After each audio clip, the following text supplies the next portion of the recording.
Matin des siècles lointains, Lyon, l'ancienne capitale des Gaules, s'éveille dans la double lumière de Dieu et du soleil levant. Les dernières ombres se diluent au confluent de ses eaux, dans les brumes matinales et l'envol des anges de la nuit.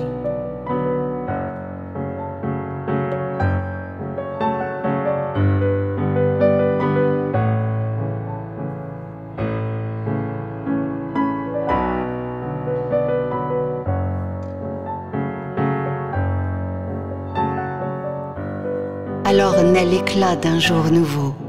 Alors grondent les rumeurs, germent les visions. Éblouissant travail des pierres par les hommes de Dieu. Car ici, où s'achève ce siècle, 14e du nom, la foi bâtit une cathédrale.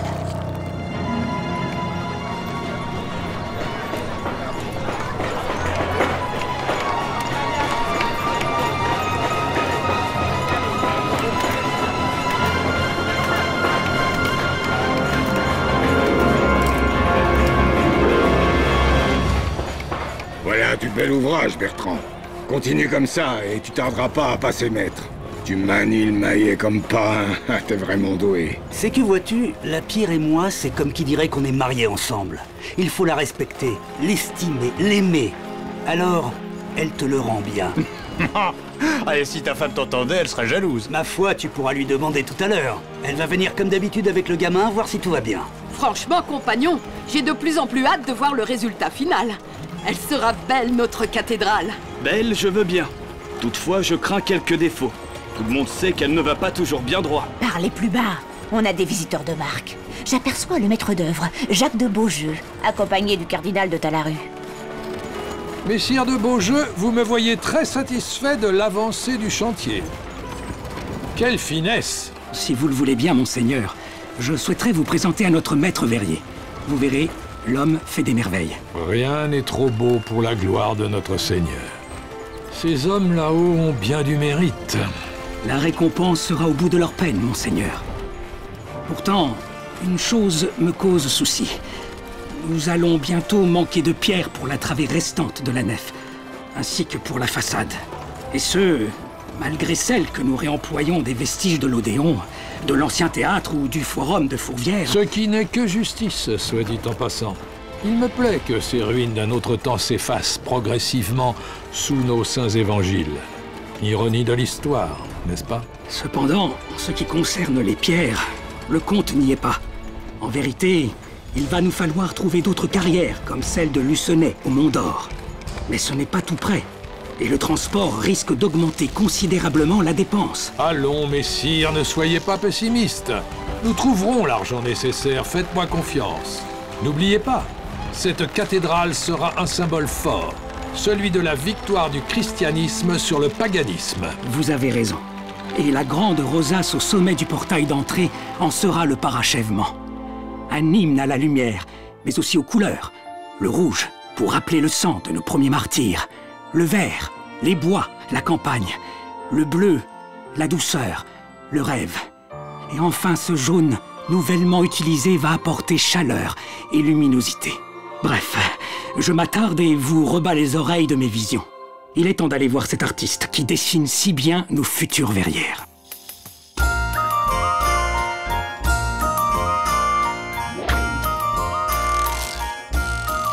Ah, te voilà, mon fils.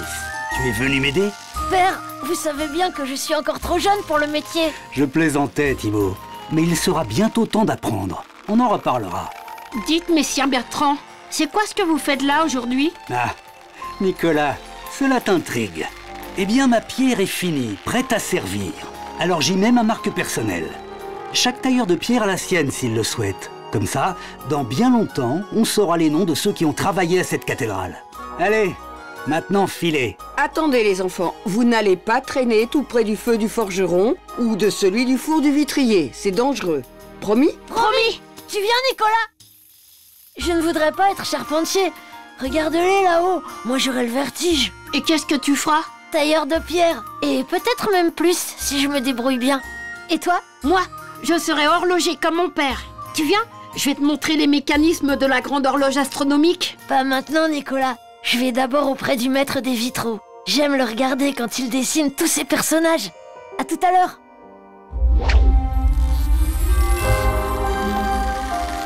Ah, te revoilà, Nicolas. Elle te plaît, cette horloge, hein? Oh oui. Au fait, elle fait quoi en plus de sonner les heures et animer ses figurines? Eh bien, puisque tu veux tout savoir, elle est capable de donner avec une très grande précision des informations sur les phases de la Lune, la position des planètes et du Soleil dans le ciel, la date des éclipses et celle des grandes fêtes religieuses. Ah, c'est pour ça qu'on l'appelle l'horloge astronomique? Tout à fait. L'astronomie, vois-tu, est la science et l'étude de tout ce qui est visible dans le ciel. Mais comment on peut arriver à une telle machine? Pour ça, il faut que tu demandes à ton père. Il te l'expliquera mieux que moi. Et qu'est-ce que vous faites en ce moment? Je fixe ces deux statuettes à leur place. C'est qui? Voyons, Nicolas. Laisse ces hommes travailler. Ils ont beaucoup d'autres choses à faire. Mais puisque tu veux tout savoir, ce sont là les 2 premiers évêques de Lyon, Pothin et son successeur Irénée. Des évêques? Oui. Et c'est grâce à eux que cette ville est devenue la capitale chrétienne de toute la Gaule. C'est ce que veut rappeler cette horloge.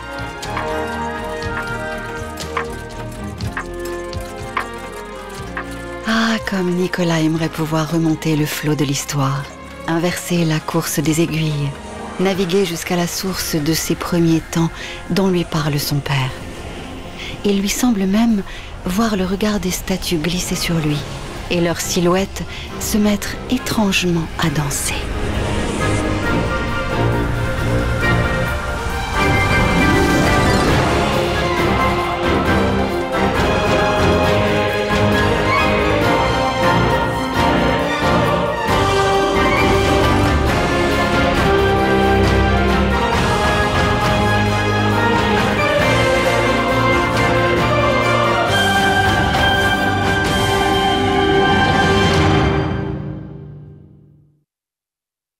Printemps 175.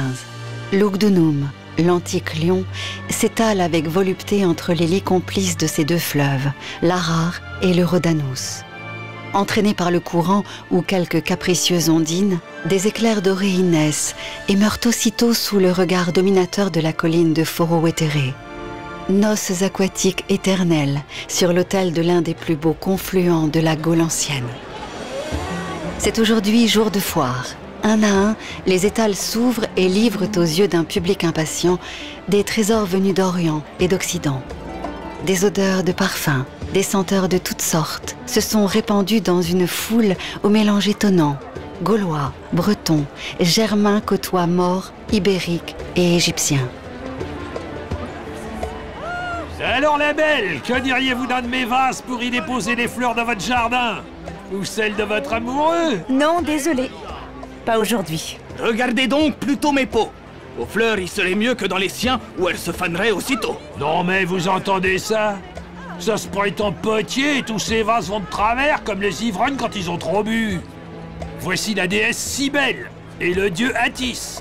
La première étant à la fois la grand-mère et l'amante du second. Mais il y a aussi des tas d'autres choses. Voyez, Jupiter, Mars, Apollon, Diane ou encore Mitra. Choisissez, je vous ferai un bon prix. Allons, viens Antoine. Ces idoles ne nous intéressent pas. Ah, faut pas dire ça, jeune fille. C'est faire offense aux dieux que de parler ainsi. Y a pas de danger qui t'achètent tes figurines. Ce sont des chrétiens. Je les connais, eux et toute leur bande. Des adorateurs d'un dieu unique et de son fils qu'ils appellent le Christ. Nos dieux à nous, ils les méprisent. Et ils sont de plus en plus nombreux.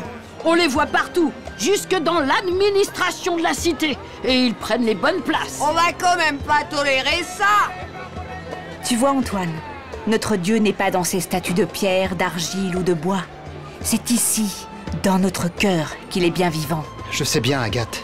Mais alors pourquoi laisse-t-il tant des nôtres dans la peine et l'esclavage, pendant que certains se prélassent dans leur riche demeure? N'aurais-tu pas bien écouté les paroles pleines de sagesse de Pothin, notre évêque? La vraie richesse n'est pas celle qui s'affiche avec ostentation. Qu'importe leur palais, leur vie de plaisir futile, puisqu'ils ne connaissent pas l'amour du Christ, qui est la vraie vie. Tu as raison, Agathe. Et puis du moment que je t'ai, toi... Allons, Antoine, ce n'est pas le lieu. Pothin nous attend, et nos familles aussi, pour l'office du soir et le baptême de Vétus. Chut, Agathe. Tu sais bien qu'il y a des oreilles malveillantes partout. Un beau miroir pour la jeune fille, et la beauté pour la regarder la beauté. Vois toutes ces femmes autour de l'échoppe de ce marchand. Je t'achèterais bien un de ces bijoux qu'elles sont en train d'admirer. Non, il ne faut pas. Tout cela ne vaut en rien le paradis que Potin nous promet au ciel. Dans mon cœur, il n'y a place que pour l'amour du Christ. Seulement? Et un peu pour toi, Antoine, bien sûr. Tu ne peux en douter. Tu es mon ami. Allons, secoue-toi! Il faut nous hâter si l'on veut être à l'heure pour le baptême de Vétius. On nous y attend.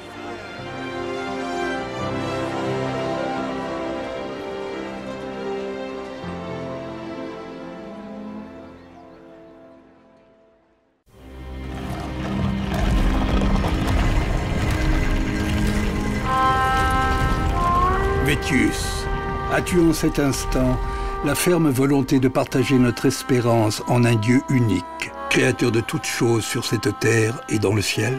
Oui, du fond du cœur. Alors ainsi que Jésus fut baptisé dans les eaux du Jourdain par Jean le Baptiste, à mon tour, moi, Potin, évêque de ce pays par la grâce divine, je te baptise au nom du Père, du Fils et du Saint-Esprit, et te reçois au sein de notre communauté de chrétiens. Bienvenue parmi nous, Vétius. Nous sommes arrivés juste à temps pour ton baptême. Tu es des nôtres, Vétius, comme tu l'avais promis. Merci, mes amis, je vous dois beaucoup, ainsi qu'à Blandine et ce garçon. Ce sont eux qui ont su m'ouvrir les yeux. Tu nous as tant donné, Vétius, et sans jamais rien demander. Oh, allons, Blandine. Ponticus et toi, vous êtes la joie et le bonheur de cette maison. Cela vaut tout l'or de l'Empire. Et nous y sommes très heureux. Tu nous as donné une famille que nous n'avions plus. Nous ne t'en remercierons jamais assez. Nous voilà donc tous dans la joie du Christ. Avant de nous quitter, que du fond de son cœur chacun remercie Dieu pour cette belle cérémonie et notre nouveau frère pour la sérénité et la sécurité de sa belle demeure. D'autant qu'il est certains lieux où nous pouvons craindre pour notre tranquillité et aussi pour notre vie. Car la population murmure de plus en plus. Elle complote contre nous. J'en ai encore entendu quelques-uns tout à l'heure à la foire. Agathe a raison. Nos idées, nos croyances, tout cela déplaît. On commence même à nous menacer. Je te protégerai, Agathe, si tu le veux bien. Ne craignez rien. Laissons-nous conduire là où Dieu nous mène, quel que soit le chemin à suivre. Mais restons prudents. Inutile d'attirer trop l'attention.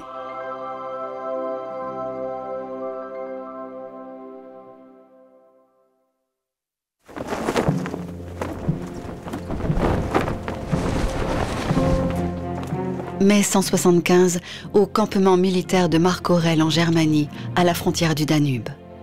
La déveine de l'empereur depuis plusieurs années semble s'être enfin éloignée. Les Marcomanns ont fini par plier sous la puissance militaire romaine. Les dieux auraient-ils daigné écouter ses prières? Dans sa tête, Marc Aurèle sent les pensées s'accumuler, se bousculer, ne pas les perdre surtout. La guerre est une chose quand on est victorieux, mais l'écrire en est une autre. Car la gloire est fugitive. La renommée est ainsi faite pour durer que si elle peut se lire. Et les souvenirs ont tendance à fuir comme l'eau entre les doigts. Laisse-nous donc passer. Je ne peux pas. L'empereur doit nous voir absolument. Il y a urgence. Non, nous n'avons aucun temps à perdre. Dépêche-toi. Mais je ne peux pas. Allons. 2 généraux demandent à être reçus. Ils disent que c'est urgent. Fais-les entrer. Qu'y a-t-il? J'espère que votre intrusion en vaut la peine. La nouvelle est d'importance, mais elle ne va pas te plaire. Allons, parle. Je t'écoute. C'est au sujet d'Avidius. Il vient de te trahir. Nous en avons la preuve. Avidius? Mais il est en Égypte, où je l'ai envoyé réprimer quelques révoltes. Justement, il en a profité. Il a répandu des rumeurs qui annonçaient ta mort. Et il est maintenant à la tête d'une vaste conjuration s'étendant d'Égypte en Syrie. Le traître! Il ne perd rien pour attendre. Décidément, les dieux ne cessent de s'acharner sur moi. Il y avait déjà eu les calamités sur Rome, les inondations dévastatrices du Tibre, la peste, les guerres contre les Parthes et les barbares de toutes sortes, jusqu'au décès de ma douce Faustine. Et voilà maintenant qu'un homme, en qui j'avais toute confiance, me poignarde dans le dos. Qu'ai-je donc fait? Pourquoi ce courroux des dieux? Peut-être payes-tu ta trop grande bienveillance à l'égard des chrétiens? Ma bienveillance, dis-tu? Je les ai au contraire prévenus et mis en garde que s'ils ne cessaient de vouloir convertir les Romains à leur Dieu, ils subiraient ma colère. Te rappelles-tu le miracle contre l'armée des Cades? Nos soldats exténués par la chaleur, assoiffés, incapables de se battre. Et juste au moment où nous allions perdre la bataille, cette pluie abondante qui se met à tomber, qui s'abat sur l'armée et lui redonne ardeur et confiance. Oui, bien sûr, je n'ai pas oublié. Mais où veux-tu en venir? Ce fut en effet une victoire formidable, grâce à l'intervention de mon fidèle Arnaud fils, qui avait imploré l'aide d'Hermestote. Mais il y avait également dans nos troupes une légion, la Fulminata, principalement constituée de chrétiens. Lesquels n'ont pas manqué d'attribuer cette victoire contre les Cades aux prières qu'ils avaient adressées ce jour-là à leur dieu. C'est depuis devenu une légende, colportée jusqu'en Gaule, et qui a eu pour effet de galvaniser davantage encore la communauté chrétienne naissante de Lugdunum. Je ne serai donc jamais tranquille. Quand me laissera-t-on en paix pour que je puisse philosopher à mon aise? Les dieux ne pourraient-ils pas être plus cléments à mon égard? Allez me chercher Sextus Ligerius.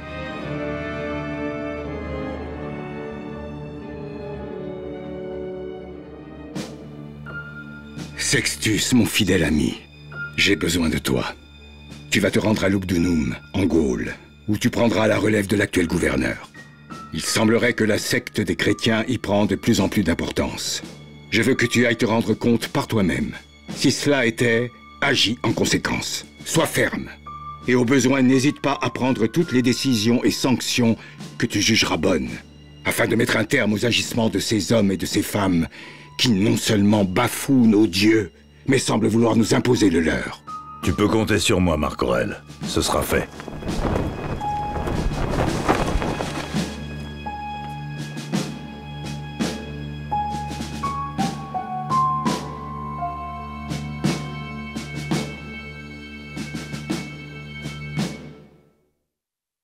Lyon, début 176. Et alors, aubergiste, on ne reconnaît plus les amis? Tiens, qui voilà? Deux bons soldats de l'armée romaine à qui on a dû parler de mes bonnes galettes. Bien content de vous revoir, mes amis. Ça rappelle le bon temps, hein? Qu'est-ce qui me vaut le plaisir de votre venue? Oh, chut, plus bas, voyons. Nous sommes en mission. Diantre! En mission? Et vous pouvez m'en dire plus? Certainement pas. Ça ne te regarde pas. Bah, dis donc, les amis. C'est pas comme ça qu'on doit parler à un fidèle soldat de l'empereur Adrien. Te fâche pas, on sait que tu t'es bien battu autrefois pour l'Empire. Et dans chaque pays, il y avait des bien jolies filles, hein? Bon, en parlant de jolies filles, je vous envoie Agathe pour vous servir. Mais pas de touche. Je l'aime bien, cette petite. Bien qu'elle soit chrétienne, à ce qu'on dit. Justement, c'est comment les relations avec ces nouveaux croyants? À vrai dire, les choses n'ont pas l'air de s'arranger. Les habitants, en général, restent fidèles à nos dieux. Mais les chrétiens, eux, combattent notre religion et son panthéon de divinité sous prétexte qu'il n'y aurait qu'un seul vrai dieu, le leur. Bon, mais c'est pas tout ça. Vous allez goûter mes fameuses galettes et vous m'en direz des nouvelles. Eh bien, moi, je lève mon verre à la mémoire de cette pauvre Faustine. Une femme qui avait le démon au corps. Beaucoup d'hommes s'en souviennent, ça c'est sûr. On dit pourtant que Marc Aurèle la regrette beaucoup. Eh bien, notre empereur a tort. Bon sang, ça crevait les yeux. Elle batifolait avec les matelots, les gladiateurs et tant d'autres. Même que Commode, son fils, aussi froid qu'une montagne des Alpes, peut bien se poser des questions sur son père, si vous voyez ce que je veux dire. Il est vrai que Marc Aurèle, il doit plus rêver et écrire que faire ce que vous pensez. C'est vrai qu'il est un peu bizarre. Mais quand même, Rome n'a pas à se plaindre de lui. Il a gagné des batailles et nous assure désormais la paix. Sauf que son bon cœur finira par le perdre. Tenez, par exemple, on dit qu'il a pardonné aux traîtres Avidius et à tous ceux qui ont participé au complot. Il ferait mieux de s'occuper des chrétiens. Ils prolifèrent dans Lugdunum comme des rats. Et personne ne dit rien. Mais qui peut croire à leur conte de bonne femme? Non mais vous imaginez un dieu cloué sur une croix et qui est même pas capable de se délivrer de lui-même. Surtout ne réponds pas, Agathe. Pense aux paroles de Potin. Pas d'imprudence. Allons, Antoine. Pas de mystère. Dis-nous, tu lui faisais ta déclaration, c'est ça? Depuis le temps qu'on attend. Pas vrai, vous autres? Ah, bien sûr, Ça suffit. Ça ne vous regarde pas. Notre bon empereur a bien des malheurs. On conspire, on soupire contre l'Empire. Ah, Vidius le traître, dressé face à son maître, et Faustine la belle, un peu criminelle, rendu pendu aux âmes immortelles. Voilà ma tête qui se vide aussi vite qu'un tonneau de vin qu'on viendrait d'éventrer. Voilà, aubergiste, providence de tous les ivrognes de cette bonne cité de Lugdunum. Porte-moi vite à boire, sinon ce refrain va continuer de me rester au fond de la gorge. T'as bien trop bu pour pouvoir chanter. T'es aussi plein qu'une barrique. Au contraire, un autre verre me fera le plus grand bien. Ça éclaircit la voix. Et puis comme on dit, in vino veritas. Eh ben mon pauvre, te voilà bien arrangé. C'est sûrement pas l'eau de la rare qui t'a mis dans cet état-là. T'as raison l'ami, à chacun ses préférences. Les poissons ont l'eau de la rare et moi, j'ai celle des raisins. Et crois-moi, les poissons ne savent pas ce qu'ils perdent. C'est bien des propos d'ivrogne, ça. Je me demande si je vais te servir à boire. Agathe! Agathe! C'est bon! Je vais chercher le vin! Viens ici, ma jolie. Viens t'asseoir là. Lâchez-moi! Oh, tu vas pas faire de manière. On dit que les chrétiennes ont des mœurs bien légères. Et tu dois pas faire exception. Allez, viens. Oh, allons du calme. Je te mets à la porte. Excuse-moi un instant, Octavia. Lucius, laisse donc. Ce n'est pas ton affaire. Je ne saurais laisser ces tristes individus torturer ainsi cette pauvre jeune fille. Bon, ça suffit. Vous n'avez pas honte? Tiens, le Romain. Elle est à toi, puisque tu la veux. C'est à moi qui la veux. Ça va, Agathe? Non, ça ne va pas. Pourquoi n'es-tu pas intervenu? Et moi qui te considérais comme un frère. Je n'ai pas eu l'occasion encore de vous remercier. Et je ne connais même pas votre nom. Je m'appelle Lucius. Deux regards qui s'échangent et semblent ne plus vouloir se quitter. Dans leurs yeux, toute la violence soudaine et définitive de l'amour.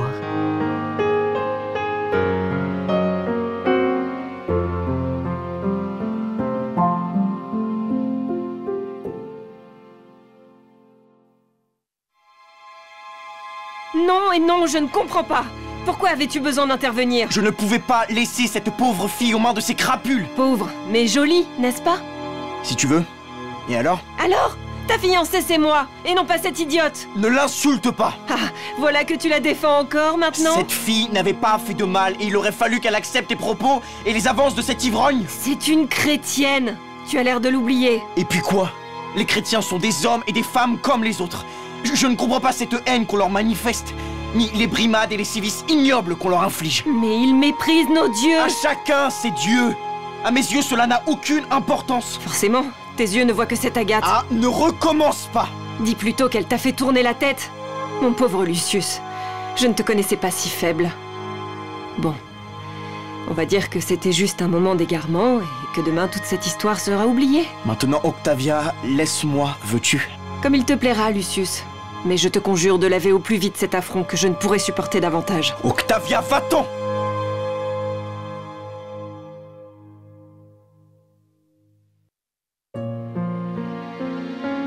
Il n'y a presque plus de clients. Est-ce que je peux quitter mon travail plus tôt pour une fois? Je vois. T'as certainement encore rendez-vous avec Lucius? Oui. Tu l'aimes? Oh que oui, je l'aime. Quelle fougue! Dis-lui quand même de ne pas venir si souvent. Tu te dois aussi à nos clients. Allez, file. Il doit t'attendre. Merci. Vous êtes bon. Non, mais j'étais jeune, moi aussi. Bonjour, Agathe. Biblis, je suis contente de te voir. Je te présente mon ami Lucius. Je vois que tu as bon goût. Bonjour, Lucius. Enchanté de faire la connaissance d'une amie d'Agathe. Je comprends maintenant pourquoi tu m'as abandonné depuis un certain temps. C'est que... vois-tu... C'est bon, ne dis rien, j'ai compris. Ma foi, cela te réussit. Tu rayonnes et tu n'as jamais été aussi belle. Sais-tu que je t'envie? Mais essaie quand même de me réserver un petit moment et tu me raconteras. Promis. À bientôt. Je suis follement heureuse. Et moi, plus encore. C'est bien vrai? Comment pourrais-tu en douter? C'est ça le bonheur? Oui, je crois. Tu vois, même les gens que nous croisons s'en rendent compte. Ils nous sourient. Peut-être ne savent-ils pas que je suis chrétienne. Et toi, un barbare. Moi, un barbare. Tu vas voir un peu. Et quelle importance. Il fait beau et nous nous aimons. L'amour, ce n'est pas ce que proclame ce potin dont tu me parles souvent? Oui, mais il ne parle pas uniquement de cet amour-là. Il répète les paroles du Christ. Aimez-vous les uns les autres, comme je vous ai aimé. Tu es merveilleuse, Agathe.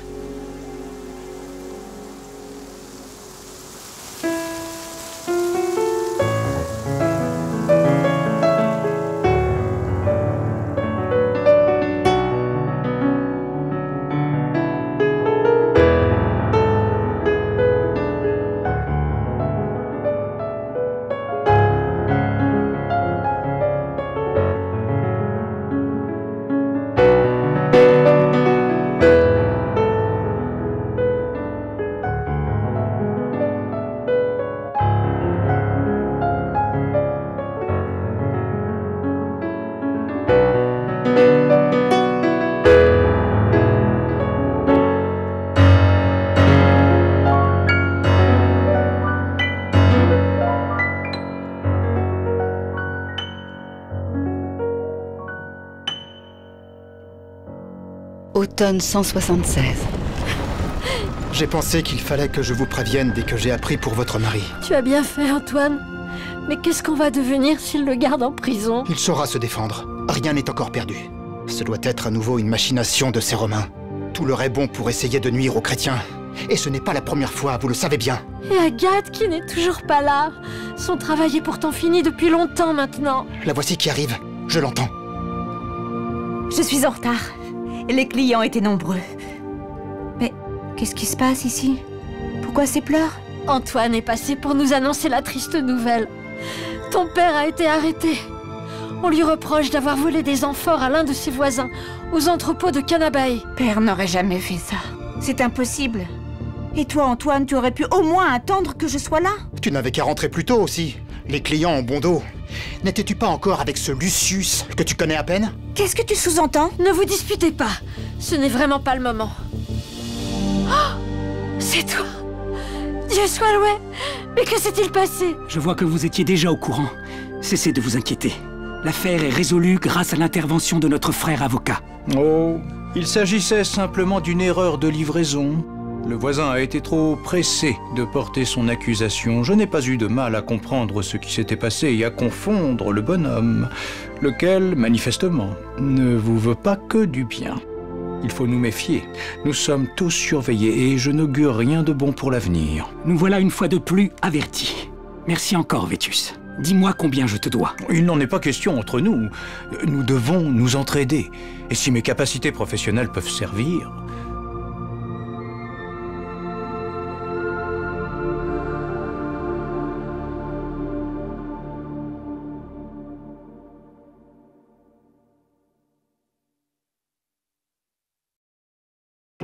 Hiver 177. La neige, annonciatrice d'un froid redoutable et continu, s'est abattue sur Lyon. Gorgés d'eau et de glace, les arbres des rives s'effondrent et encombrent la Saône et le Rhône, interdisant tout trafic fluvial. Allez, au travail! Dégagez-moi ça! Il faut que l'eau puisse s'écouler! La tâche sera pas facile, Centurion. Il faudra beaucoup de temps. Courage! C'est comme à la guerre. Et faites-moi activer tous ces esclaves! Mes pauvres enfants, le malheur est bien grand. Il n'y a plus de commerce possible. La famine n'est pas loin. Et les autorités ont beau agir auprès des plus nécessiteux, cela ne pourra pas durer. Mais le gel persiste cruellement, et les jours passent. La ville sombre dans une profonde détresse. Une relative douceur succède ensuite au froid. Alors que l'espérance et la vie renaissent, c'est au tour de la pluie de sévir. Le dégel s'installe.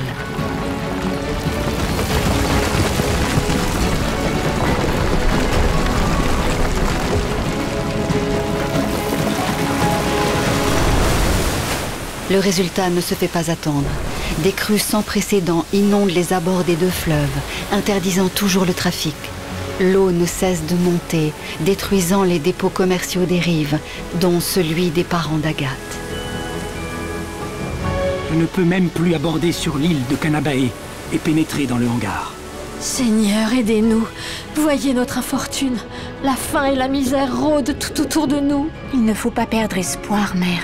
Dieu ne nous abandonnera pas. Si encore nous pouvions nous réunir comme avant, la communauté souffre tellement d'être ainsi isolée. Ô toi, Copia, toi qui es si bonne, vois la misère de tes enfants, entends les cris de tes fidèles, viens à notre secours, accepte ces sacrifices en gage de notre fidélité. Puis la neige à nouveau. Lugdunum, lourdement vêtu de blanc. Seuls le Rhône et la Saône, dans lesquels se noient les flocons, s'écoulent imperturbables, insoucieux des caprices du temps.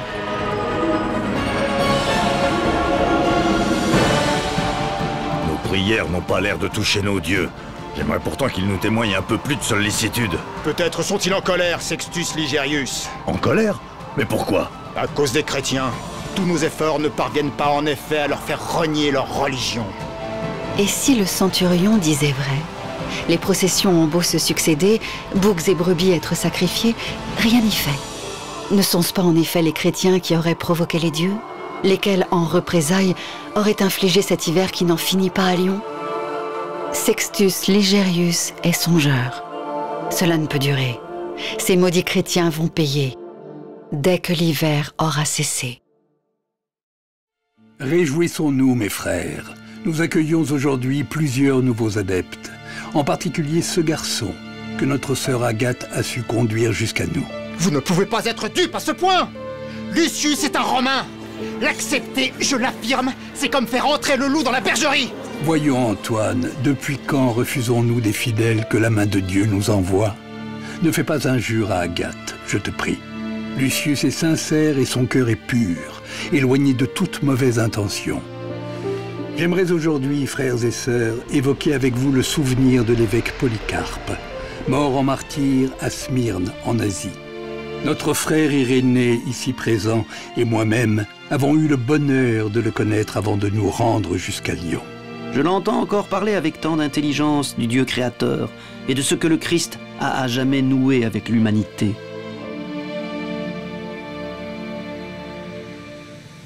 Voyez! Les nuées dansent leur interminable ballet. Mais en arrière, le bleu des cieux est apaisement et silence. Dieu y rêve à la création de la future humanité, car le temps est venu. Alors, s'échappant de son domaine céleste, il allume de toute sa brillance, un à un, des feux dans le ciel. Commence ensuite l'incroyable fusion des corps et de l'Esprit Saint, éclosion des âmes, surgissement de l'humanité, dualisme énigmatique de la vie et de la mort. Mais les hommes ont failli. Ils ont détourné les fondements de la création. Ils sont devenus sourds à la voix de Dieu. Alors, Dieu s'est fait homme, provisoirement. Nouvelle épiphanie. Le temps d'une naissance, celle de Jésus, et c'est là que tout a commencé. Bethléem, Nazareth, les sermons, les miracles, mais aussi la croix. Et enfin, la résurrection. Dieu est redevenu Dieu.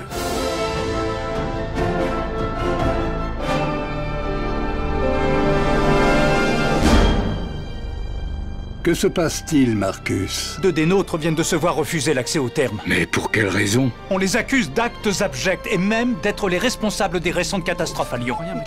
Ce sont des inventions. Comment peut-on imaginer de pareilles accusations alors qu'ici même on ne prêche que l'amour de son prochain? Ne tombons pas dans le piège de la division. Dispersons-nous et soyons prudents.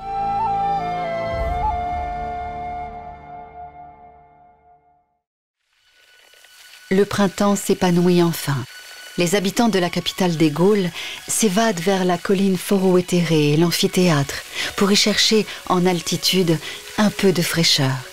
L'air aime les hauteurs.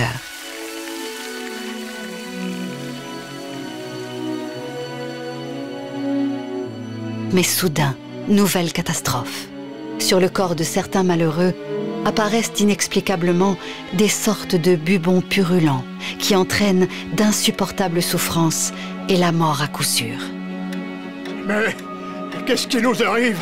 On dit que c'est la peste. C'est terrible. En quelques jours, toute une famille de voisins a disparu. On vient de les enterrer. Grand Dieu, est-ce possible? Qu'allons-nous devenir? Comme si l'hiver passé n'avait pas suffi à nos misères. Faudra-t-il attendre que tout Lugdunum soit exterminé avant d'agir enfin? Que fait donc le gouverneur? Comme tous ces nobles gens, il pense d'abord à lui et à protéger sa famille. Faites attention à vous, si vos paroles lui étaient rapportées. Chut! Vous entendez ce bruit? C'est une procession à l'initiative des adorateurs de Cybèle. Voyez, le grand prêtre attend le cortège devant le temple consacré à la déesse. Peut-être aura-t-elle pitié de nous? Taisez-vous et écoutez ce que dit le prêtre. Quelques crimes cachent les souilles aux yeux des immortels. Interviens pour calmer leur courroux. Mon enfant! Nous implorons ta pitié. Mon tout petit! Il est mort! Allons, Flavia, relève-toi. Ce n'est pas cela qui le fera revenir à la vie. Viens, je t'en prie. Non! Laissez-moi! C'est la faute des chrétiens! Je suis sûre qu'ils lui ont jeté un sort! Oui, tu as raison!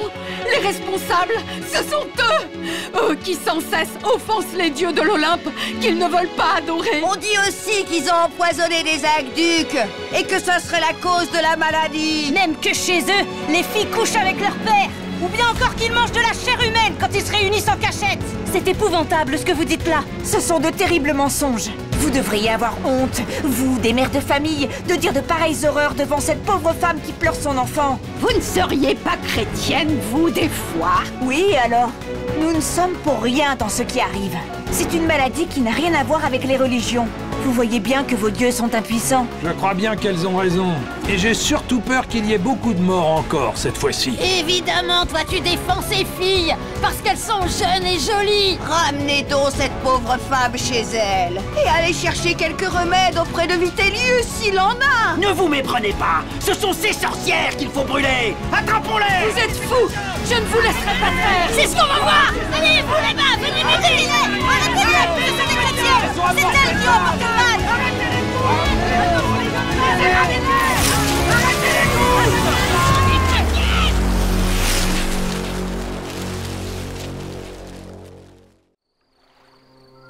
La nuit est tombée sur Lugdunum.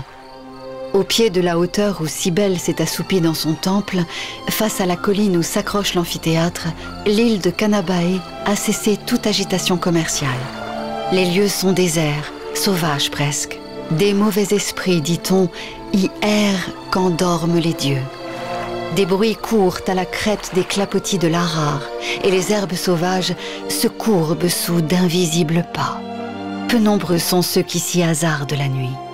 Alors, c'est ici que les chrétiens se réunissent. Le père d'Agathe les accueille fraternellement dans l'un de ces grands hangars remplis de cuves et d'amphores qui sentent bon les vins du midi et d'ailleurs. Bonsoir les amoureux. Voyons voir si l'amour, à ce qu'on dit, fait perdre la tête. Rappelez-moi donc le mot de passe. Moïse. C'est bon, vous pouvez entrer. Et soyez tranquilles, je garde les oreilles et les yeux ouverts. Frères et sœurs, merci d'être venus. Les heures nous sont comptées et s'assombrissent. Tout ce qui nous est reproché n'est pourtant que mensonge, affabulation et volonté de nuire. Même si le jour de la victoire de Dieu sur terre s'éloigne pour l'instant, il viendra. Espérons et ayons confiance. Et si Lucius décidait de nous trahir? Peut-être même l'a-t-il déjà fait? Après tout, son intérêt pour Agathe cache peut-être uniquement le désir de percer nos secrets pour mieux nous dénoncer? Antoine, c'est toi qui es devenu aveugle. La jalousie et la colère habitent ton cœur. Mais il est encore temps. Reconnais ton erreur. Non! C'est vous qui vous trompez! Et Agathe aussi! C'en est assez! Je vous quitte! Et malheur à vous! Non, laissez-le.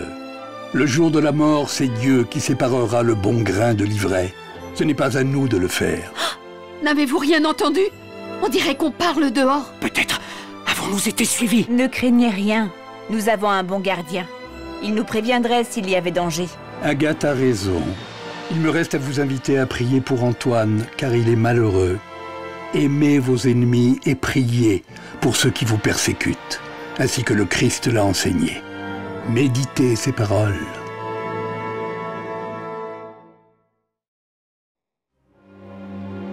Ah, te voilà. Où étais-tu encore hier soir? Vous le savez très bien, père. Heureusement que l'on me renseigne, Lucius. Comme j'ai honte. Que fais-tu avec cette maudite engeance de chrétiens? Rien de mal, en tout cas. Les chrétiens ne font que le bien. Ils prônent l'amour entre tous les hommes et les femmes, pas cet amour comme les Romains le pratiquent dans leurs orgies. Tais-toi! Tu parles à l'envoyé de l'empereur. Surveille tes paroles, sans ça... Sans ça quoi? Vous m'arrêterez? Quel père êtes-vous donc? Si votre épouse, ma mère, était encore avec nous, croyez-vous qu'elle approuverait? Je t'interdis! Vous n'avez rien à m'interdire. L'amour, la charité, le pardon sont plus forts que l'ignorance et la cruauté. Vos dieux ne sont que des charlatans, père. Comment le voyez-vous pas? Ça suffit. Et cette fille, cette Agathe, c'est un comble. Une servante d'auberge en plus. Jamais je n'y consentirai. Si je le faisais, ce serait la déchéance et le bannissement pour moi et ma famille. Octavia, mais qu'est-ce que tu fais là? Ah oui, je comprends. Non, tu ne comprends rien. Je t'aimais, moi. Mais cette fille, elle t'a complètement envoûté. Je la hais. Je la hais. La haine n'est source que de malheur. Le pardon, lui, apporte la paix. Je croyais t'aimer, mais je me rends compte que je me trompais. Depuis que je connais Agathe, je sais ce que c'est que l'amour véritable.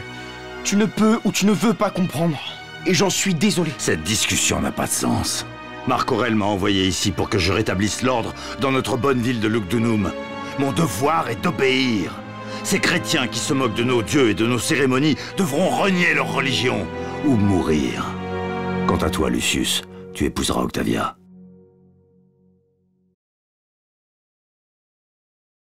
Rome, juin 177.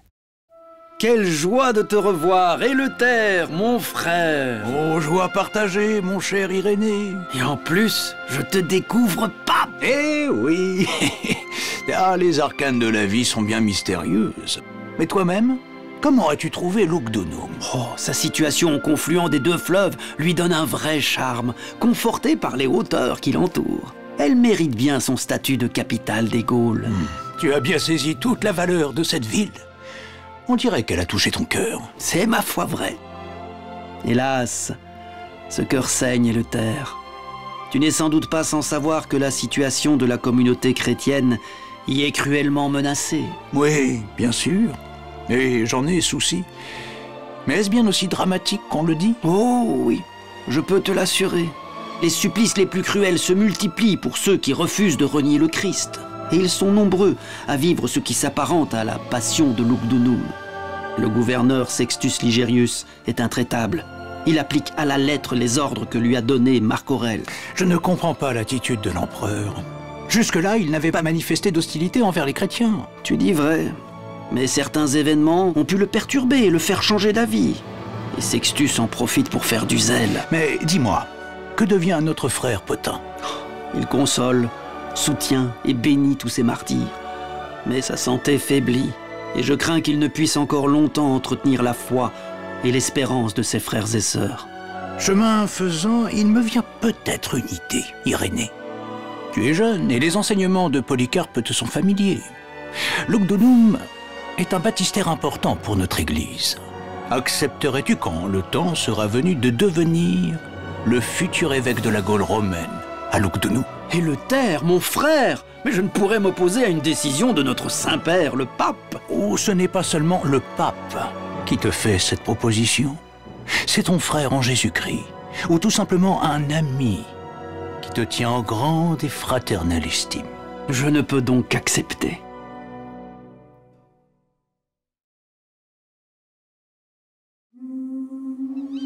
Lyon. Le crépuscule efface peu à peu la ville qui s'endort dans les bras de ces deux fleuves. Tu as souhaité me voir? Je n'ai que peu de temps. Oui, c'est important. Je sais combien tu aimes Lucius. Je ne vois pas en quoi cela te regarde. C'est là tout ce que tu voulais me dire? Tu m'as dérangé pour rien. Ta fierté ne fait que cacher ta peine. Écoute-moi plutôt. Tu aimes Lucius, mais lui s'est détourné de toi. Tout comme moi, j'aime Agathe, qui ne veut plus de moi. Viens-en au fait.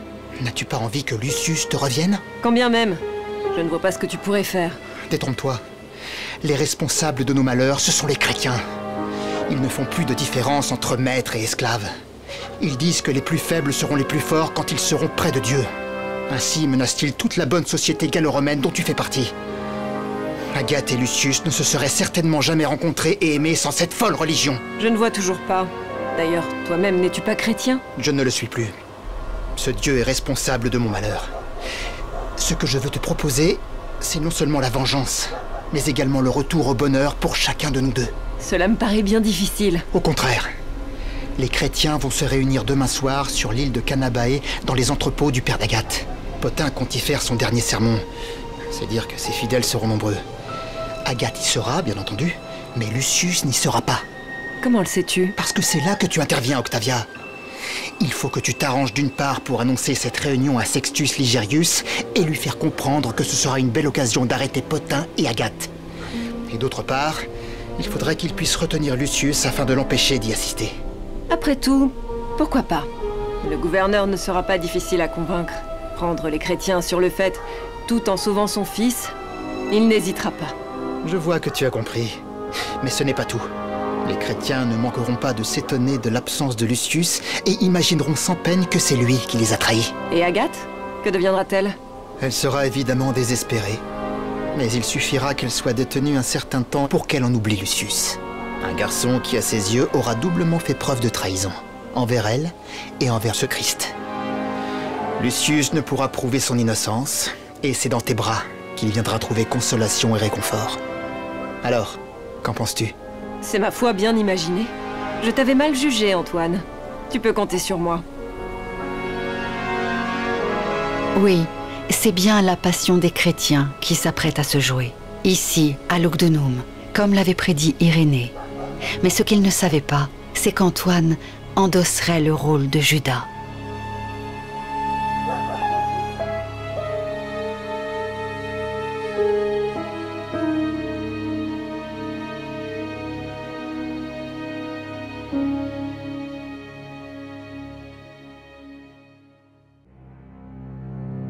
L'heure du sacrifice approche.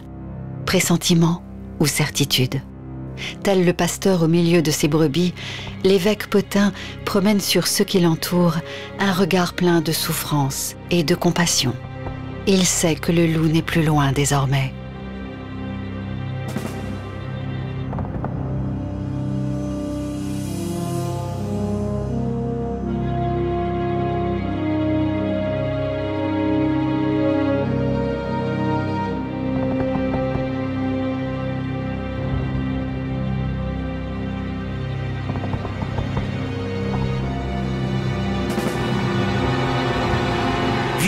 Suivez-moi.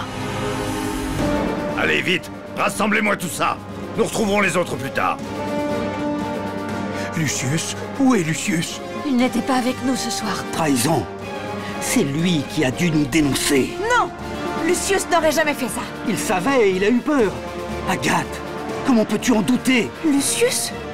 Ce n'est pas possible. Mon Dieu, que va-t-on devenir? Laissez-moi sortir! Mes enfants m'attendent! Gouverneur, le ciel te punira! Cela suffit! Centurion, fais taire ces cris! Les cris pourront se taire, mais pas la parole de Dieu qui est dans nos cœurs. Allez, emmenez-les, qu'on les juge sans tarder. Qu'est-ce qui se passe? On a arrêté des chrétiens! Il paraît que quelqu'un les a dénoncés! C'est une bonne chose.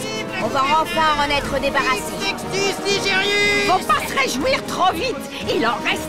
Et puis, c'est comme la mauvaise herbe, ça repousse très vite! À mort les chrétiens! Qu'on les jette au nord et Hé toi, le prêtre!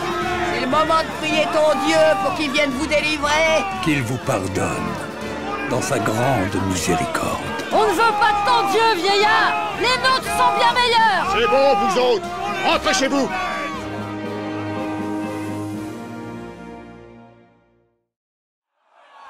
Il paraît qu'ils ont arrêté le nommé Potin. Oui, lui et quelques autres. J'espère que cela servira d'exemple. Ça pourrait en faire réfléchir certains. Ces chrétiens deviennent de plus en plus nombreux. Et on m'a dit que c'était le cas d'une certaine Biblis. Il paraît qu'elle a pris peur et qu'elle a abjuré. Je la comprends. toutes ces tortures et ces souffrances... Silence! Qu'on amène les prisonniers. Vieil homme, dis-moi, quel est ce Dieu qui prétend supplanter nos propres dieux? Si tu en étais digne, tu le reconnaîtrais. N'as-tu pas honte de t'adresser ainsi, avec arrogance, aux légats de l'empereur? Silence! Est-il vrai que vous autres, à la faveur de votre foi en ce Jésus, vous vous livrez à des actes de cannibalisme? Votre Jésus ne vous a-t-il pas demandé de perpétuer sa mémoire en prenant et mangeant son corps? Pour cela, reporte-toi à nos évangiles, que tu ne connais manifestement pas, sans quoi tu n'aurais jamais posé pareille question. Cette nourriture dont tu parles est avant tout d'ordre spirituel. Ce vieillard abuse de notre crédulité! Lui et les siens sont coupables d'ignorer volontairement nos dieux, de les insulter et de mener l'Empire à sa perte! Et tout cela n'a pour but que d'embrouiller les naïfs! Silence! Centurion, faites taire tous ces gens et revenons à nos accusés. Qu'attendez-vous? Que ce Christ qui n'a pu lui-même se sauver d'une croix vienne vous porter secours? Allons, soyons sérieux. Vous pouvez encore échapper aux tortures, aux supplices du feu, aux bêtes féroces auxquelles vous serez livrés et à l'atroce et longue agonie qui vous attend. À la mort, enfin, que vous implorerez comme une ultime délivrance. Est-ce vraiment ce que vous souhaitez? Mes frères, mes sœurs, n'écoutez pas ces paroles. La tentation vient du diable et non de Dieu. Gouverneur Sextus Ligerius, tes menaces ne nous intimident pas. Mieux vaut la mort avec Dieu que la vie avec l'esclavage. Tu es bien jeune pourtant. Pense à la vie, à l'amour. Il n'y a pas de plus grande preuve d'amour que de mourir pour le Christ. Je suis chrétienne et je le resterai quoi qu'il arrive. Blandine a raison. Serions-nous moins courageux que cette frêle jeune fille? Attendez! Moi, j'accepte d'abjurer. Moi aussi, j'accepte d'abjurer. Moi aussi. Je renie le Christ. Je vous en conjure, mes frères, mes sœurs, ne cédez pas au chant des sirènes. Sinon, vous ne connaîtrez jamais les félicités éternelles du paradis. Alors tant pis, je renonce au Christ. Voilà qui est raisonnable. Ainsi donc vous niez être chrétien, et vous reconnaissez comme seul Dieu véritable ceux de l'Empire. C'est bien cela? Oui, c'est bien ça. Nous abjurons la foi chrétienne et promettons d'adorer les dieux de l'Olympe. Que veux-tu? Ces hommes et ces femmes n'ont pas droit ici à un juste procès. D'emblée, ils ont été mis au banc des accusés et déclarés coupables. Mais coupables de quoi? Ah, Vétus Epagatus, l'avocat. Tu appartiens pourtant à une illustre famille de Lugdunum, à ce que je sache. C'est vrai, comme toi, Sextus. Mais alors que fais-tu là? Serais-tu un des leurs? Oui, je suis chrétien. Silence! Puisque c'est ainsi, mettez-le avec les autres. Et emmenez toute cette engeance au cachot.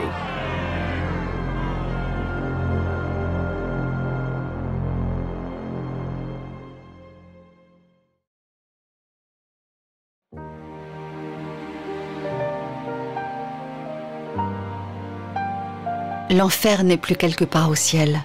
Il est descendu sur terre. Dans les cachots infâmes de la ville, les chrétiens gémissent sous les tortures, ou bien prient pour oublier leurs terribles souffrances. De temps en temps, des voix sortant de l'ombre ignoble des lieux s'élèvent et hantent la ville. Mon nom n'a pas d'importance. Je suis un homme libre. Le Christ m'accompagne. Oui, je suis chrétien. Je suis Biblis, celle qui, parmi d'autres, avait abjuré. Mais je ne veux plus de cette vie que j'avais lâchement préférée. Je suis Blandine, la servante, l'esclave. Je ne suis rien, et pourtant Jésus m'aime. Et il m'aimera pour l'éternité. Seigneur gouverneur, que faut-il faire? Plus ils endurent de souffrance, plus ils semblent emplis de joie et d'espérance en ce Jésus. Même certains, qui avaient abjuré, ne craignent pas de se rétracter devant les supplices. Potin vient de mourir dans sa cellule, les chrétiens le pleurent, mais louent quand même leur Dieu. C'est à n'y rien comprendre. Comment peut-on souffrir aussi cruellement et ne pas céder aux douleurs qui rongent les corps, sans toucher aux âmes? Qu'on fasse entrer les bêtes, et qu'on amène aussi les autres meneurs de révolte, puisque ce vieux fou d'évêque a rendu son âme à Dieu, comme ils le prétendent.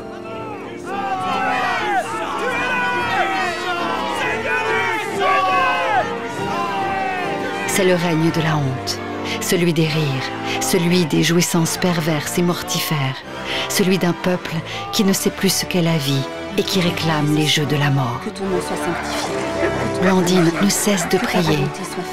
Les fauves s'approchent, tournent autour de la jeune fille, puis se couchent à ses pieds.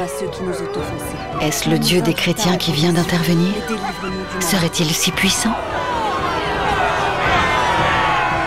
Mais qui est-ce? C'est Attalé, un citoyen romain de haut rang.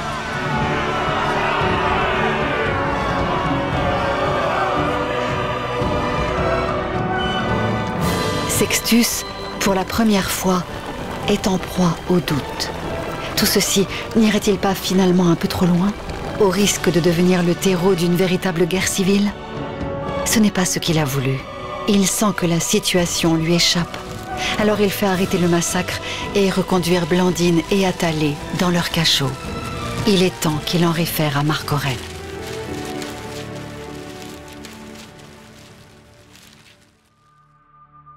Je peux savoir à qui vous écrivez? Ça ne te regarde pas. Mais après tout, c'est sans importance.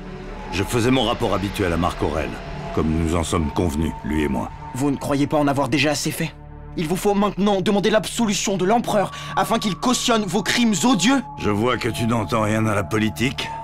J'ai pourtant essayé à plusieurs reprises de t'en expliquer... La politique? Vous appelez cela de la politique? Ce n'est ni plus ni moins que l'extermination barbare d'une petite communauté inoffensive. Petite? De plus en plus importante, tu veux dire? Et loin d'être inoffensive. Tiens, tu es encore ici. Qu'est-ce que vous manigancez ensemble? Écoute-moi bien. Si j'apprends que l'autre soir tu as été d'une manière ou d'une autre pour quelque chose dans la dénonciation du rassemblement des chrétiens, je te...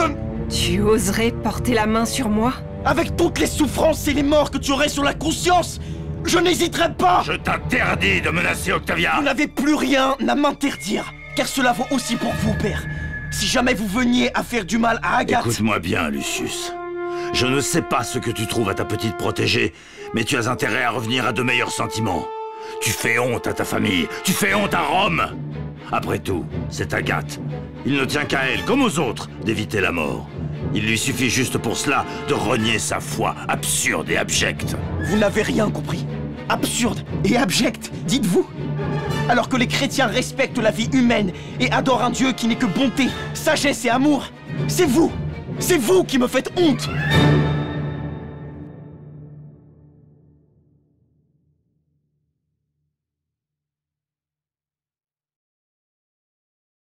Juillet 177, Rome.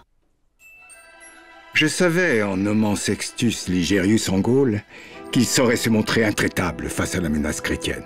Mais de ce qu'il m'apprend, la situation dégénère. Certains citoyens romains qui avaient rallié la cause chrétienne se trouvent aujourd'hui emprisonnés, mêlés à toute cette fange. Notre gouverneur ne sait plus comment gérer une situation qui pourrait vite se transformer en guerre civile. Ce qui serait un mal encore pire que cette damnée secte. Il ne s'agit surtout pas de monter nos propres concitoyens les uns contre les autres. Il a donc suspendu les exécutions, le temps que je lui confirme la position de Rome concernant toute cette affaire. Notre Auguste Trajan n'avait-il pas donné comme consigne que les chrétiens soient mis à mort, sur dénonciation pour leur mauvaise conduite et s'ils persistaient alors dans leurs croyances? N'est-ce pas ici ce qu'a entrepris Sextus Ligerius? Il ne fait finalement que se conformer à des recommandations édictées depuis presque un siècle. Mais il ne faudrait pas pour autant que Lugdunum s'enflamme et que les citoyens romains se dressent entre eux. Les chrétiens ne doivent surtout pas devenir l'enjeu d'une division politique. Ils le sont déjà. Ils le sont déjà. Ils ont sournoisement semé leurs idées aussi fantasques que dangereuses parmi notre peuple. Il faut éradiquer cette pieuvre tentaculaire, quoi qu'il en coûte. Et si cela doit passer par l'exécution de certains des nôtres, qu'il en soit ainsi. Je suis d'accord avec Commode. Cela ravisera ceux qui seraient tentés de les rejoindre et portera un coup final à tous les adeptes de ce Jésus. Surtout si tout cela s'opère devant le plus grand nombre, devant une foule qui ne pourrait ensuite que colporter à travers la Gaule et l'Empire la nouvelle de la fin des chrétiens. Précise ta pensée, sénateur Flavius. Tu aiguises ma curiosité. Eh bien, Lugdunum ne va-t-elle pas devenir d'ici quelques semaines le cœur battant de la Gaule avec les fêtes de la Fédération? De partout on va accourir. Averne, Helvète, près de 60 nations y seront représentées pour t'honorer en tant qu'empereur et commémorer la fédération de tous les peuples de Gaule qui ont su faire corps avec notre civilisation. Où veux-tu en venir? J'y arrive. La renommée de ces fêtes est telle qu'on s'y presse de partout. N'est-ce pas là la plus belle des occasions pour montrer la toute-puissance de Rome? En mettant à mort publiquement dans l'amphithéâtre les chrétiens qui se complairont dans leur folle religion, quand bien même ils seraient romains, au risque de vous choquer, surtout s'ils sont romains. Il ne doit y avoir aucun passe-droit. La foule immense assistera à la chute des chrétiens, au triomphe de nos dieux. Elle sera témoin de ce qu'il advient de ceux qui veulent menacer l'Empire, que ce soit par leur foi imbécile ou toute autre chose. Et cette même foule, retournant chez elle, deviendra la meilleure ambassadrice de la fermeté de l'Empire. On ne peut pas rêver plus ingénieuse propagande. Je ne pensais pas te dire cela un jour, Commode, mais il y a encore plus diabolique que toi. Je ne sais pas si tout cela est empreint de la plus grande des sagesses, mais ton plan m'apparaît terriblement efficace, sénateur Flavius. Je vais adresser une réponse en ce sens au gouverneur Sextus. Que l'on fasse revenir l'émissaire. Il en sera donc fini de tous ces fauteurs de troubles après les fêtes de la Fédération.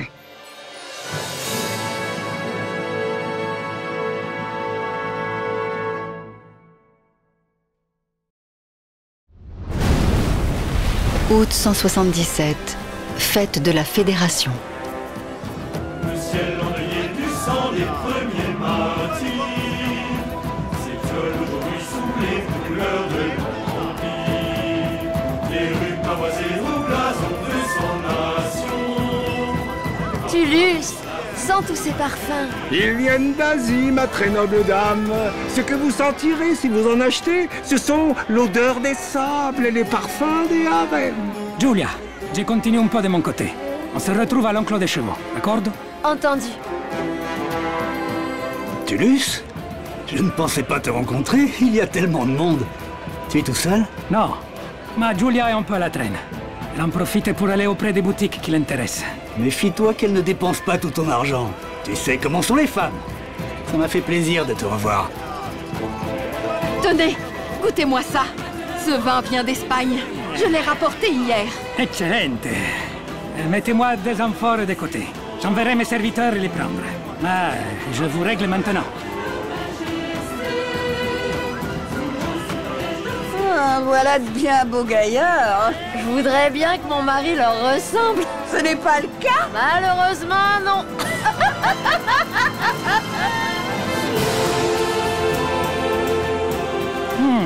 Un beau travail que tu fais là, forgeron. L'arme sera belle et fera des merveilles. Je vois que tu es connaisseur. Pour toi, ce sera 10 deniers. Je te fais cadeau de sesterces. Tu ne seras pas déçu. D'accordo. Tu reviendrai la prendre plus tard. Approchez, approchez, mesdames! Vous êtes seules? Vos maris vous délaissent? Tenez, j'ai ce qu'il faut pour raviver leur désir. Achetez mon élixir. Il redonne passion et vigueur. Et seulement 6 sesterces le flacon. Surtout ne la croyez pas. Ma femme a voulu que j'essaie, j'ai tout avalé, sans succès. Par contre, j'ai là des fards et des pommades qui rendront à votre beauté tout son éclat. Ah, te revoilà. Regarde, Giulia. Ces bêtes sont magnifiques. Nerveuses à souhait et taillées pour la course. Ce sont des montures de Perse et de Numidie. Lucius s'étourdit lui aussi dans l'animation de la grande fête annuelle de la Fédération, cherchant à évacuer les soucis qui l'obsèdent. Tout ça est bien beau, mais crois-moi, ce n'est rien à côté du spectacle qui se jouera demain à l'amphithéâtre. À l'amphithéâtre? Oui. Il n'était pas encore arrivé, je pense, quand ils l'ont annoncé en début d'après-midi. Ils ont arrêté de nouveaux chrétiens, qui seront livrés aux bêtes s'ils ne consentent pas à adorer nos dieux. Le cœur de Lucius a bondi dans sa poitrine. Encore une fois, les autorités ont décidé, à la faveur de cette fête, d'offrir ce spectacle répugnant au plaisir malsain des habitants de Lugdunum. Est-ce que Agathe... Non. Son père lui a promis de l'épargner. Je te dis qu'ils vont tous être mis à mort, à moins qu'ils n'avouent leurs erreurs. C'est le gouverneur Sextus Ligerius qui l'a annoncé en personne. Et même qu'il se murmure qu'une des chrétiennes sur laquelle son propre fils a jeté son dévolu fera partie de la charité.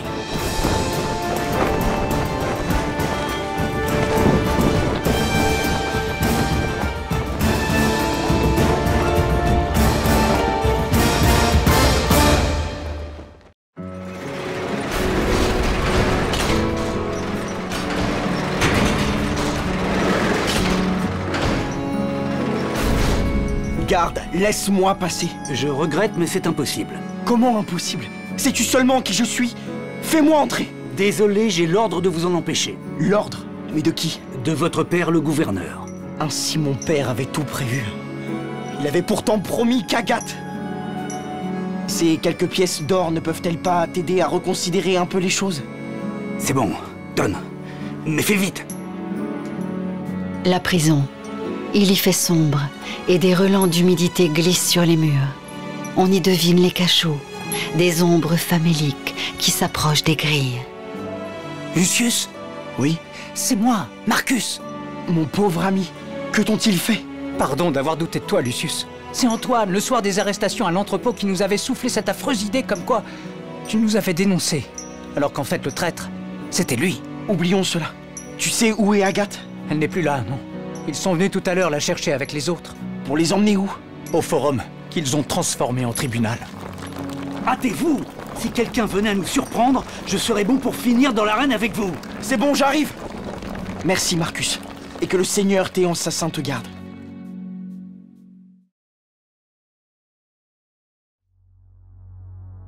Le soleil est à son zénith et inonde la ville.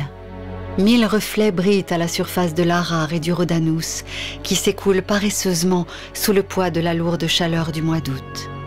De la ville monte jusqu'au forum la folle rumeur de la fête, où la foule poursuit ses bruyantes et criardes déambulations. Et sur l'autre colline, les pierres de l'amphithéâtre, dont la blancheur préfigure déjà l'immense linceul des martyrs. Si vous vous entêtez dans votre foi stupide, vous serez exécuté, jeté aux bêtes féroces qui vous attendent dans l'arène. Est-ce vraiment ce que vous voulez? Donner le spectacle de votre mort devant une foule assoiffée de sang? Soyez raisonnable, abjurez, et vous gagnerez alors la vie. Cette vie-là, celle que tu nous offres, ne vaut pas la peine d'être vécue. Mieux vaut mourir pour le Christ que vivre pour la gloire de Rome. C'en est trop! Ils insultent notre empereur! Qu'on les traîne immédiatement dans l'amphithéâtre! À mort les chrétiens! Pour la dernière fois, je vous le demande. Après, je ne pourrai plus rien pour vous. Reniez ce Dieu qui, de toute façon, vous a déjà abandonné. J'attends. Nous sommes chrétiens! Les chrétiens nous respecteront! Ils ne céderont donc jamais! Ces vermines ne méritent pas de vivre! Vous voyez? Ce sont eux qui nous provoquent! Maudit soit-il! Qu'on en finisse! Ainsi en sera-t-il désormais. Toutes celles et ceux qui sombreront dans l'abîme de la religion chrétienne, qui s'y complairont, seront mis à mort par la volonté de notre bien-aimé empereur. Et ce, sans aucune distinction de classe, de rang, d'appartenance. Tous, sans exception. Vous m'avez bien compris. Sale traître! Arrête, Lucius. C'est fini pour elle. Misérable! Tout cela est de ta faute! C'est toi et ta jalousie meurtrière que l'on devrait jeter dans l'arène! Hé, toi là-bas! Que se passe-t-il? Lucius, voyons, tu sais bien que je ne peux plus rien pour elle. Il lui suffisait de renier sa foi absurde. Arrête! Ne bouge pas! Je mets cela sur le compte de ton aveuglement pour cette fille. Non! Lucius, il ne faut pas! Je t'en supplie, arrête! Rappelle-toi les paroles de notre bon évêque Potin, et sache que je t'ai aimé plus que tout. J'emporterai avec moi pour toujours le souvenir de notre amour. Ne sois pas triste, nous nous reverrons au ciel. Je suis chrétien, moi aussi! Je suis chrétien! Est-ce que j'ai bien entendu? Oui, père, vous avez bien compris. Je suis chrétien. Ma religion est celle d'un Dieu unique et de son Fils Jésus. Ce sont là tous des hommes et des femmes qui ont le bien et l'amour des autres pour conduite. Gouverneur, nous avons conscience de la situation, mais tu es dépositaire d'une fonction et d'une mission qui t'ont été confiées par l'empereur lui-même et que tu as acceptées. Tu te dois de les remplir, quels que soient tes sentiments personnels. Tu représentes la loi de l'Empire. Tu ne peux sous aucun prétexte la transgresser. Ceux qui réfutent notre religion et insultent nos dieux et l'empereur doivent mourir s'ils ne se repentent pas et persistent dans l'erreur. Telle est cette loi. Je t'en conjure, mon fils, abjure cette foi ridicule. Non, je suis chrétien que vous le vouliez ou non, père. Alors je ne peux rien pour toi non plus. Mettez-le avec les autres et emmenez-les. Mon Dieu! Qu'est-ce que tu as fait? Pourquoi? Par amour pour toi et par fidélité au Christ qui a souffert sur la croix, désormais nous sommes ensemble, Agathe, pour l'éternité.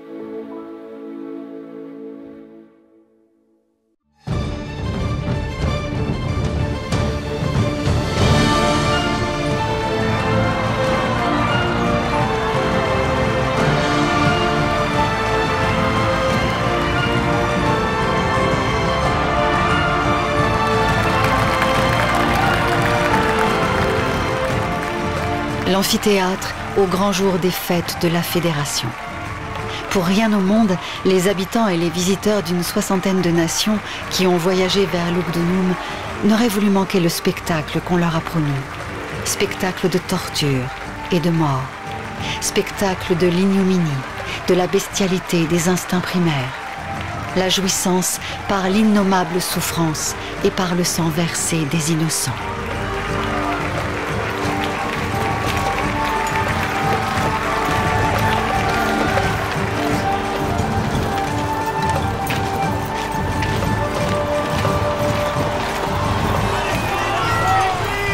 La foule s'impatiente. Elle tape du pied sur la pierre brûlante et scande les noms des chrétiens.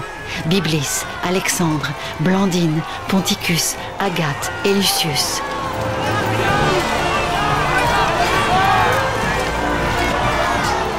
À la vue de son fils, Sextus Ligerius a blêmi. Sa vue se brouille. Par Jupiter, qu'a-t-il fait? L'odeur de chair brûlée se répand dans l'arène. Mais pas un cri ne sort de la gorge des suppliciés.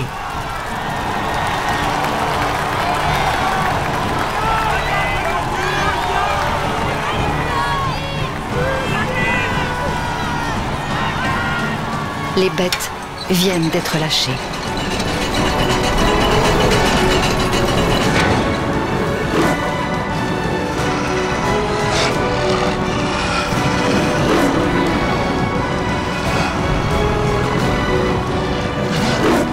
Un énorme taureau racle de colère avec ses sabots le sable de l'arène. Il a choisi ses victimes, Lucius et Agathe.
Puis tout est fini.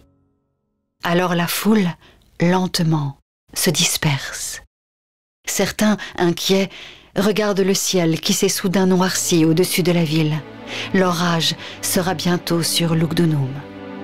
Mais loin d'avoir mis un terme à la foi des chrétiens, le drame qui vient de se jouer dans l'amphithéâtre va au contraire essaimer un message d'espérance aux confins de la Gaule et en Europe. Le sang versé et l'exemple des martyrs aura triomphé.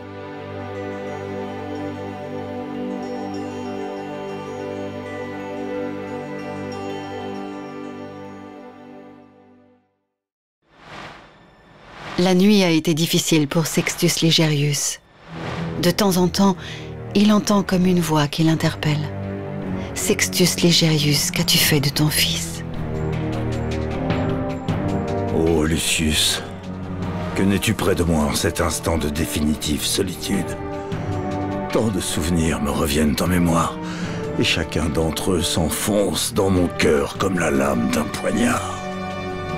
Mon fils, comment pouvais-tu sourire alors que tu savais que tu allais mourir dans d'atroces supplices?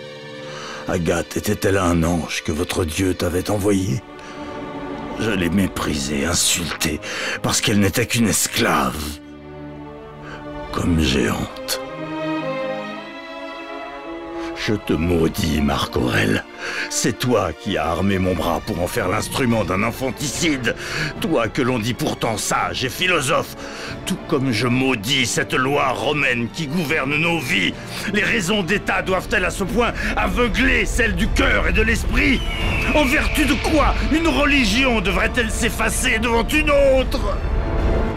Lancinante, cruelle, la mort de Lucius submerge Sextus, comme la vague recouvre la grève lors des tempêtes. L'image d'Agathe le poursuit. Quel est donc ce Dieu qui les a guidés tous les deux, elle et Lucius, les soutenant dans leur supplice et leur promettant un monde meilleur au ciel? Un Dieu de bonté, d'amour, de tolérance, de pardon, aurait répondu Lucius. Puisque ton repentir est sincère, tu es pardonné, Sextus. Dorénavant, toi aussi, tu appartiens à Dieu. Une nouvelle vie attend Sextus. Plus jamais il ne sera l'impitoyable gouverneur des Gaules. Il sera un apôtre du Christ.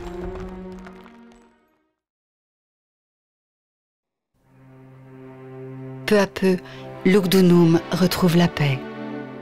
Sur le versant de sa haute colline, le sang des martyrs, lentement, s'efface.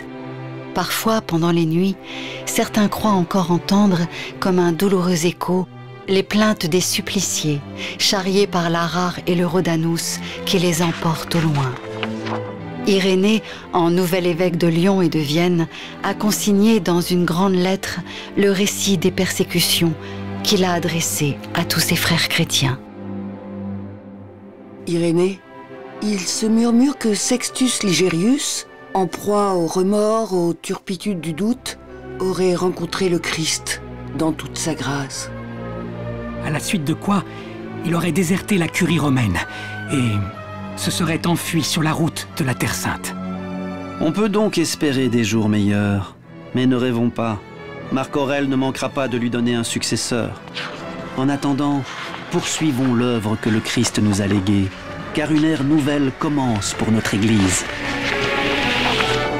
Après le sage et bienheureux Pothin, Irénée le bâtisseur, au firmament des pères fondateurs de l'Église.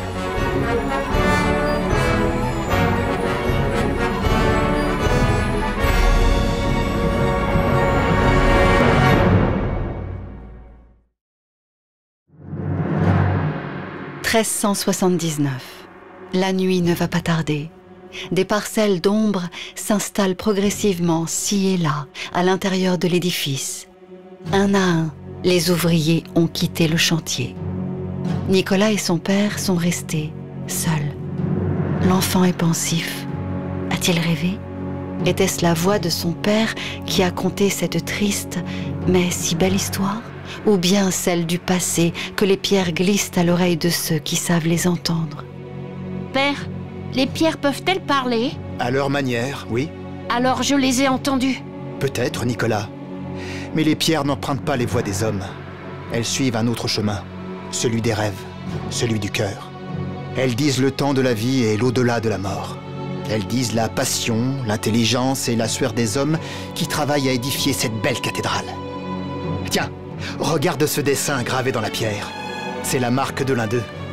Il a laissé son empreinte, sa signature en quelque sorte, pour montrer à ceux qui la verront dans les siècles à venir sa fierté d'avoir participé à ce grand œuvre. Car il aura été un bâtisseur de foi et d'espérance. Comme toi, père? Oui, comme tous ceux qui, quel que soit leur métier, ont pris part à cette construction. Nous sommes tous les enfants de Lucius, Agathe, Blandine et autres martyrs. Et même du gouverneur, le cruel ennemi des chrétiens? Oui, même un peu de Sextus Ligerius. L'important, vois-tu, n'est pas toujours ce que l'on a été, mais ce que l'on devient lorsque le Christ nous tend la main. Tu viens, Nicolas ?